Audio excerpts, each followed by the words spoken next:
It is my distinct honor to welcome you to our second conference within the framework Strengthening the Ties, this time themed with everything that's been going on in Kosovo and Metohija.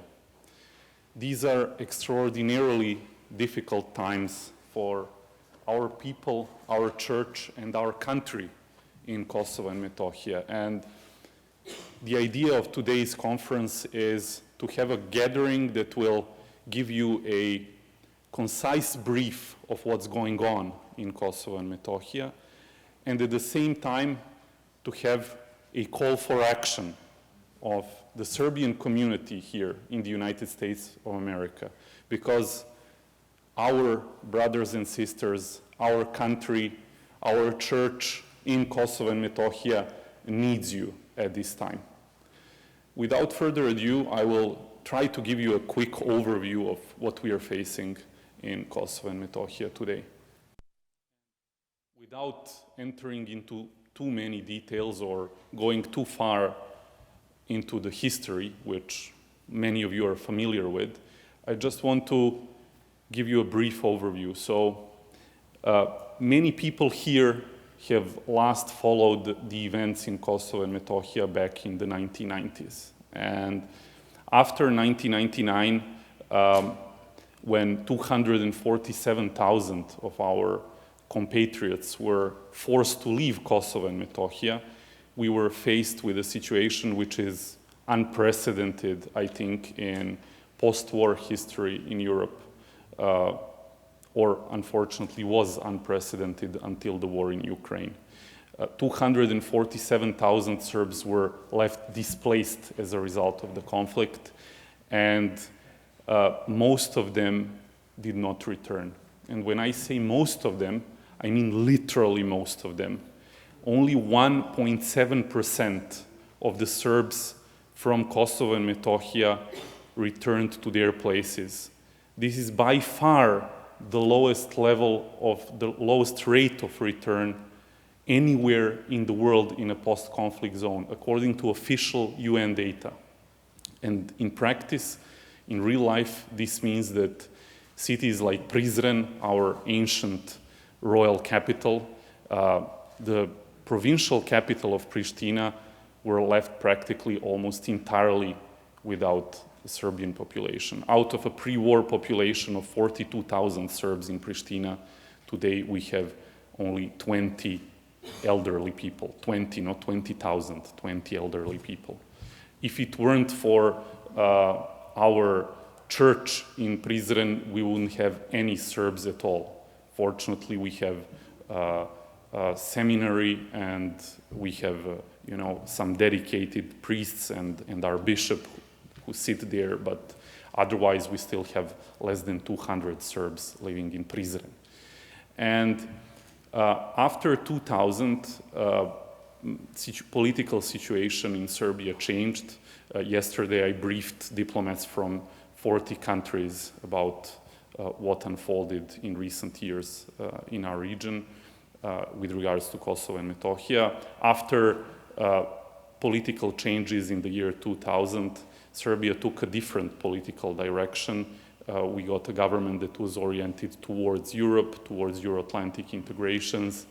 But unfortunately, the violence against the Serbs in Kosovo continued. So in 2004, there was yet another pogrom against the Serbian population and the Serbian church in Kosovo and Metohija. And in violence which lasted for days and was not prevented to a sufficient extent, again, dozens of churches, 35 churches and monasteries were burned in March 17th violence of 2004. Unfortunately, in 2008, Kosovo was in a way rewarded once again by support for its unilateral declaration of independence. And Kosovo declared independence unilaterally in a situation in which Serbia had a democratic government on its EU and even Euro-Atlantic path at the time in which Serbia was already a member of the Council of Europe, a member of OSCE, a member of various international organizations, and fully recognized within its borders. It was done 10 years after the conflict, not during the conflict or immediately after the conflict, but when Serbia was a democratic country, a member of all international organizations, and striving to become a member of the broader European family. And it was done without any kind of democratic decision-making, because there was no referendum on the independence of Kosovo. There was never a referendum in Serbia.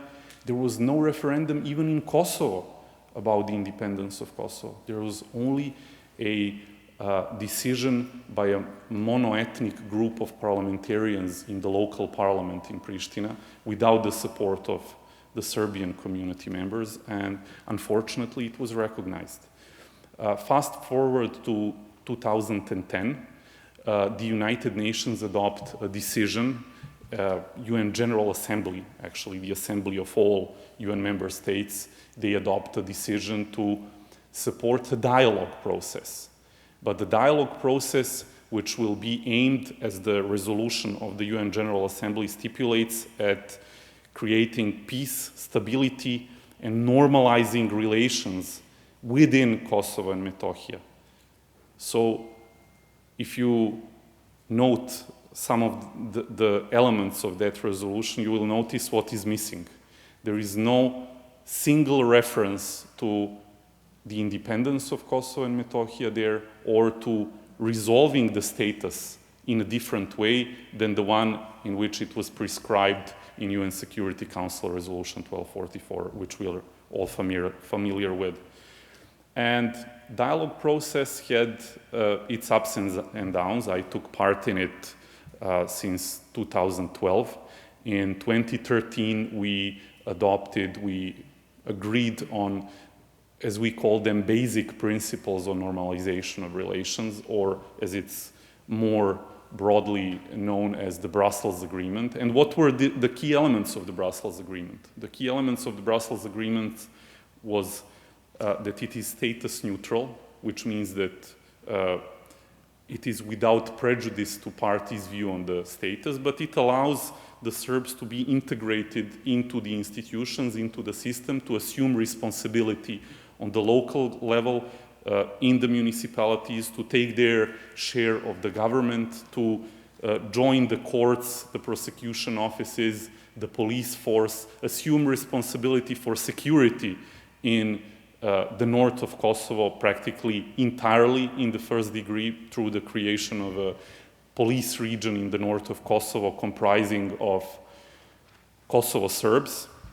There was even a unit, multi-ethnic unit created for protection of monasteries across the territory of Kosovo, comprising of both Serbs and Albanians. And although this was not ideal, it brought some kind of stability. We had Serbs assuming control and assuming responsibility, while Serbia maintained its position on the status. Fast forward to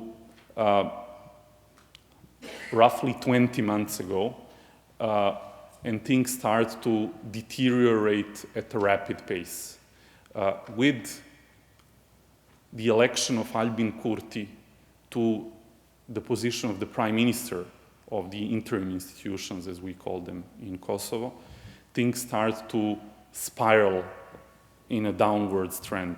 And in a matter of just 20 months, we are faced with a situation which is unprecedented. We are faced, in the truest possible sense of the word, with a slow motion ethnic cleansing.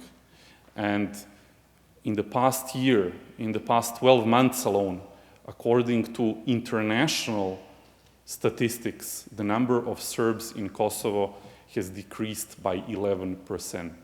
By 11% in nearly 12 months. And we are concerned that the number might even be higher.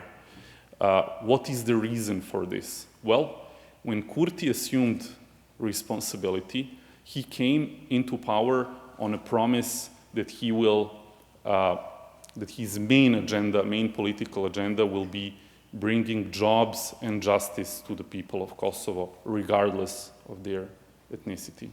But when he assumed power, his true nature came into light. Instead of delivering jobs and justice, he undertook implementing a radical ethno-nationalist agenda, which was the trademark of his movement after the 1990s, and he started forcefully and unilaterally changing the situation on the ground.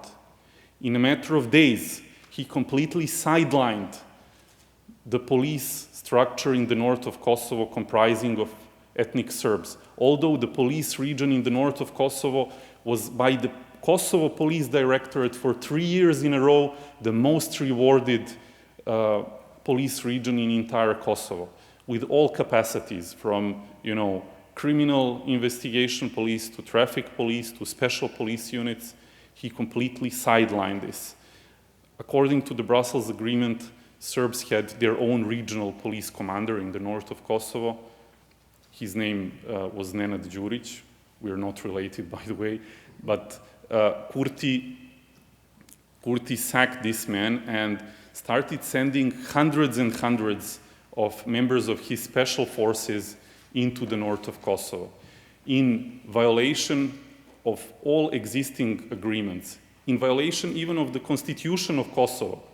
Kurti changed the ethnic structure of the police, and to make things even worse, he actually requisited land across the north of Kosovo for the purpose of constructing illegal bases for his paramilitary monoethnic police force. This police force, unfortunately, acted immediately, and we saw an enormous spike in the number of ethnically motivated attacks.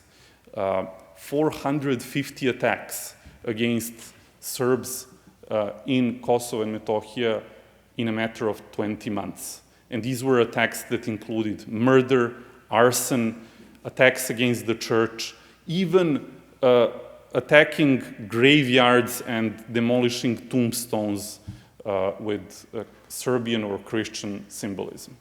So this behavior also meant that they conducted 61 raid of these special units, 61 incursion into Serb majority areas aimed at performing extrajudicial arrests. And we have dozens and dozens of Kosovo Serbs that have been extrajudicially detained, that are being kept as political prisoners in Kurti's prison without any due process, or with bamboo courts, sham trials that do not have any relation even with valid or existing Kosovo laws. All of this was condemned. This behavior was condemned by the international community. It was condemned by the United States, by the European Union.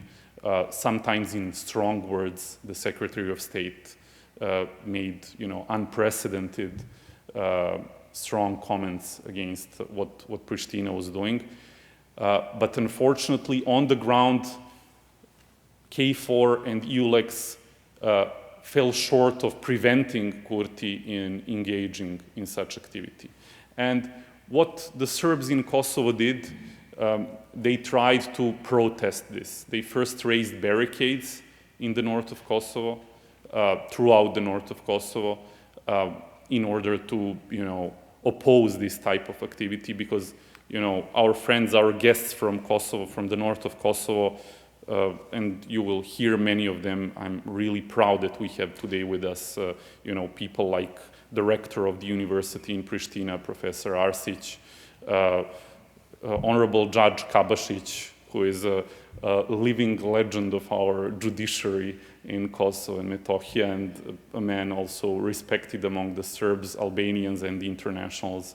We have Dalibor Jeftić, who is one of the leaders of the Serbian community in Kosovo, in south of the river Ibar. He is the mayor of Štrpce. He was a long time deputy prime minister of Kosovo in front of the Serbian community and vice president of Srpska List.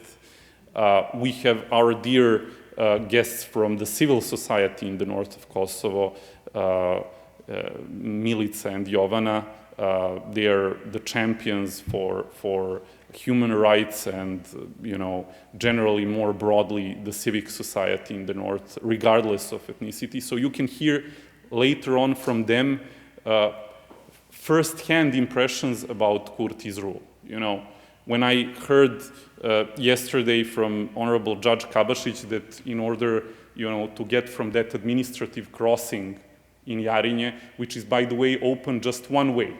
So until the day before yesterday, it was open just one way for more than a month. And when I say one way, this means that Serbs can only exit Kosovo, but cannot return to Kosovo, believe it or not, in Europe in the 21st century. But in order to even get to that crossing point from the only remaining Serb majority town of North Mitrovica, you need to pass through 3 or 4 checkpoints in which you're harassed, you're taken out of your car, you're searched, you're provoked by members of Kurti's mono-ethnic force, which is, by the way, armed to the teeth with weaponry and rifles and things like that. So the situation there is really horrible. We've had shootings of children.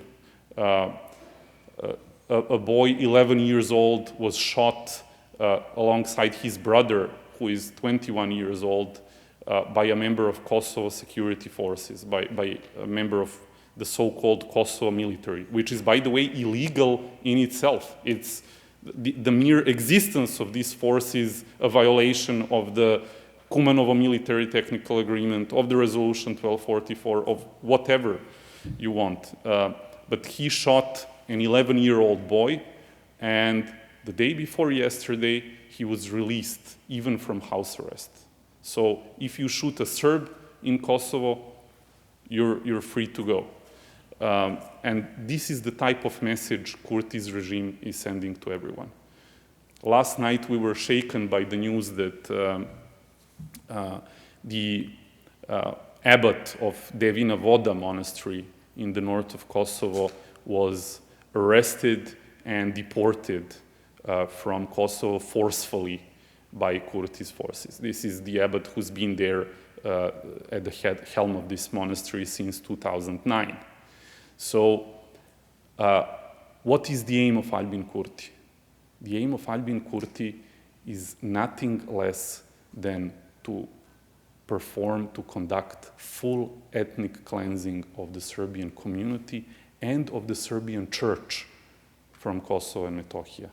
Because once he finishes the expulsion of all of the Serbs and the representatives of the church, rest assured that he will also erase all physical traces of Serbs' existence in Kosovo and Metohija.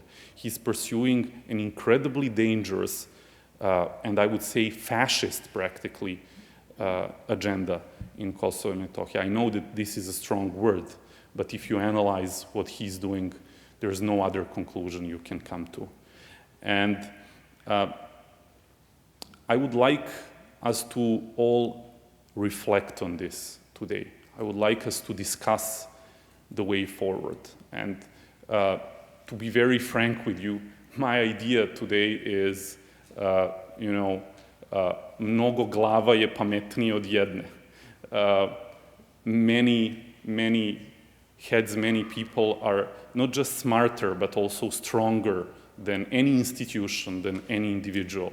And we're finding ourselves in a situation which requires the action of our entire community,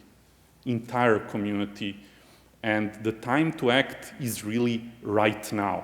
So what do we want to accomplish? We want greater US involvement in this situation. We are all aware of the fact that 1999 still echoes in our hearts. It's still out there, it's still present it's visible in the relation whenever we try to escape from this topic and to try not to be a single issue country as some want us to be. This problem, this issue with people like Kurti comes haunting us.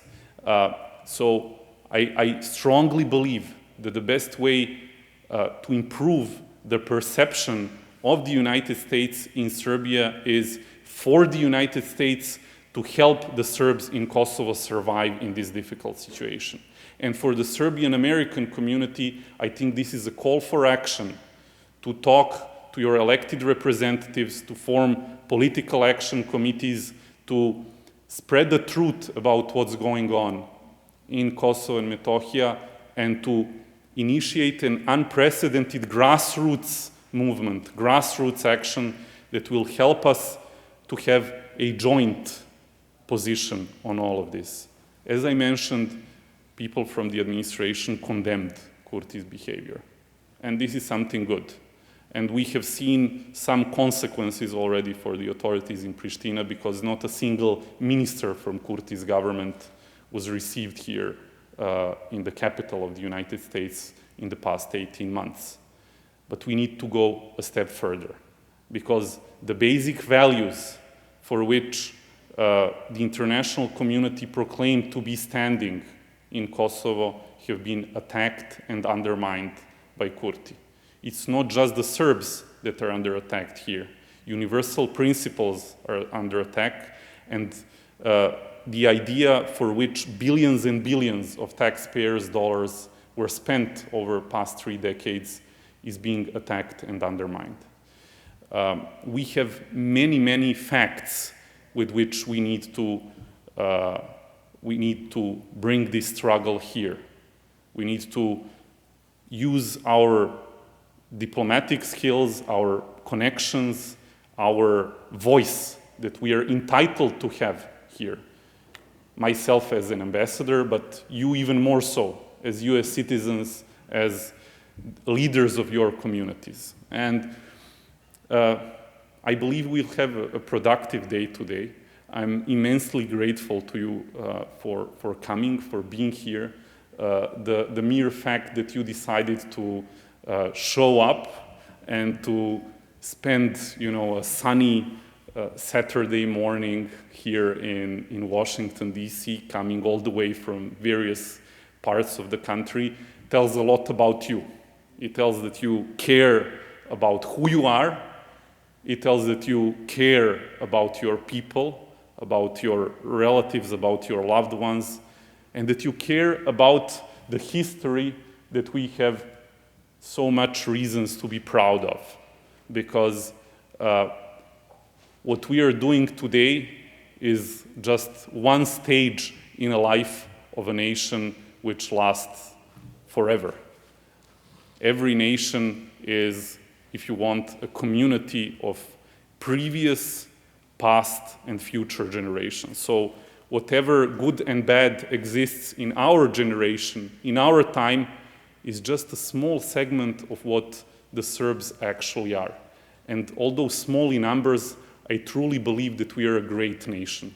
We are great not only on earth, but forgive me for saying this, although I'm, a secular person, but I think we are also great in heaven. And let us do what is worthy here. So from the bottom of my heart, thank you for being here. Živela Srbija I živeli. Hvala.